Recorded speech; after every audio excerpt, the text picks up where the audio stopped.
আসসালামু আলাইকুম প্রিয় শিক্ষার্থী বন্ধুরা, দেখো এইচএসসি 2025 সালের যশোর বোর্ডে পরীক্ষা স্থগিত। এইচএসসি 2025 যশোর বোর্ডে পরীক্ষা স্থগিত করা হয়েছে। কি কোন কোন পত্র পরীক্ষা স্থগিত করা হয়েছে? বাংলা প্রথম পত্র স্থগিত করা হয়েছে। কি কারণে স্থগিত করা হয়েছে?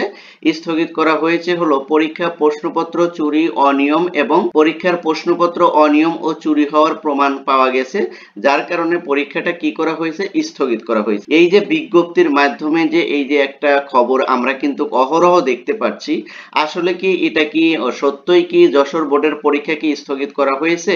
এটা কি বাংলায় স্থগিত করা হলো নাকি অন্য কোনো পরীক্ষায় স্থগিত করা হলো, অথবা শুধু যশোর বোর্ডেই কেন বা স্থগিত করা হলো, অন্য কোনো বোর্ডে কি স্থগিত করা হয়নি পরীক্ষা? এ সকল কিছু নিয়ে আলোচনা করব আজকের এই ভিডিওটিতে। তাই ভিডিওটি না টেনে শেষ অবধি পর্যন্ত দেখতে থাকো। আর এই ভিডিওটি যদি ভালো লাগে তাহলে লাইক কমেন্ট শেয়ার করে তোমাদের ফ্রেন্ড সার্কেলকেও দেখার সুযোগ করে দিও। এবার আসো আসল কথায় আসো। আমরা কিন্তু সোশ্যাল মিডিয়ায় একটা বিজ্ঞপ্তি দেখতে পাচ্ছি যে যেখানে বলা হয়েছে যে যশোর বোর্ডের এইচএসসি পরীক্ষা 26 তারিখে যেই পরীক্ষাটা বাংলা প্রথম পত্র হওয়ার কথা ছিল সেটা কি করা হয়েছে? স্থগিত করা হয়েছে। এবং সেটা কি কি কারণে স্থগিত করা হয়েছে? যে প্রশ্নপত্র চুরি এবং অনিয়মের কারণে পরীক্ষার্থীদের স্বার্থে এই পরীক্ষাটি স্থগিত করা হয়েছে এবং পরবর্তীতে জানানো হবে। এটা কিন্তু একদম যশোর বোর্ডের প্যাডে বিজ্ঞপ্তি দিয়ে সাইন দিয়ে এটা প্রচার করা হচ্ছে। এটা দেখার পর কিন্তু আমাদের গার্ডিয়ান এবং শিক্ষার্থীরা উভয়ই কিন্তু সংকটে পড়ে গেছে যে আসলে কি হলো, এটা কি শুধু যশোর বোর্ডেই হলো নাকি এটা শুধু অন্যান্য বোর্ডেও এরকম হয়েছে? আসলে এ সব কিছুর মূলে হচ্ছিল এটা একটা ভুয়া নিউজ, ফেক নিউজ, যার কারণে কিন্তু অধিকাংশ শিক্ষার্থীরা এই নিউজ যখন পাইছে তখন কিন্তু তারা কিন্তু বিভ্রান্ত হয়েছে। এর মূল কারণ হলো এরকম কে বা কারা এই জিনিসটা প্রচার করছে, আসলে এখন পর্যন্ত সে সম্পর্কে জানা যায়নি।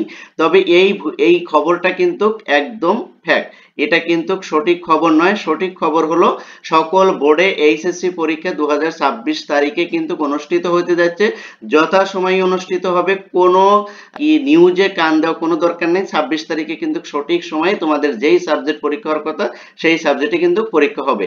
এবার আসো কেন এই নিউজটা আমি তোমাদের সাথে শেয়ার করলাম। এই নিউজটা শেয়ার করার উদ্দেশ্যই হলো তোমাদের সচেতন করা। এর মূল কারণ কি আমি বলি, একটা নিউজ কিন্তু এরকম কিন্তু বের হয়েছে যে যশোর বোর্ডের বিজ্ঞপ্তিতে এবং যশোর বোর্ডের যে রয়েছে সেখানে কিন্তু হুবহুব যশোর বোর্ডের প্যাডে সাইন সহ এটা কিন্তু প্রচার করা হচ্ছে।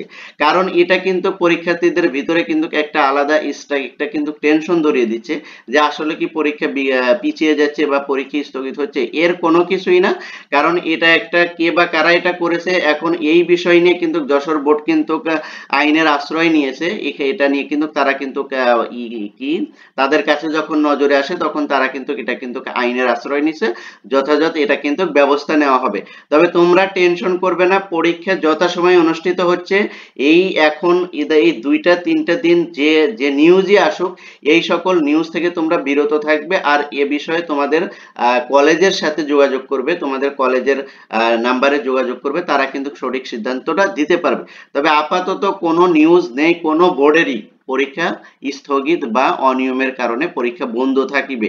এটা কোনো বোর্ডের জন্যই নয়। এটা কিন্তু এই যে নিউজটা তোমাদেরকে আমি দিলাম এটা কিন্তু সম্পূর্ণ সোশ্যাল মিডিয়ায় ছড়িয়ে গেছে, সেটাই আমি শেয়ার করলাম। তোমরা অযথা টেনশন করবে না, যথাসময়ে তোমাদের পরীক্ষা হচ্ছে, পরীক্ষা পিছানো হচ্ছে না, কোনো পরীক্ষা স্থগিত হচ্ছে না। আপাতত আমি যতগুলো কি শিক্ষা বোর্ড, শিক্ষা মন্ত্রণালয় সব কিছু দেখে কোনো কিছুতেই কিন্তু এই বিষয়ে কোনো নির্দেশনা নেই। অতএব এই গুজবে তোমরা কান না দিয়ে তোমরা যথাসময়ে যেই সাবজেক্টের পরীক্ষা হওয়ার কথা সেই সাবজেক্টে তোমরা প্রিপারেশন নিয়ে সামনে 26 তারিখে পরীক্ষা দিতে যাবে। এই নিউজটা এতটুকুই ছিল। এই নিউজ যদি ভালো লাগে তাহলে অবশ্যই তোমরা চ্যানেলটি সাবস্ক্রাইব করবে এবং ভিডিওটি লাইক কমেন্ট শেয়ার করে দিয়ে সবাইকে দেখার সুযোগ করে দিবে। আর গুজবে কান না দিয়ে যেই বোর্ডে যে সময় পরীক্ষা হওয়ার যে নোটিশ তোমরা পেয়েছো ওই নোটিশ অনুযায়ী তোমরা প্রিপারেশন নিতে থাকো। আর নতুন ভিডিও আসা পর্যন্ত ভালো থাকো, সুস্থ থাকো। আল্লাহ হাফেজ।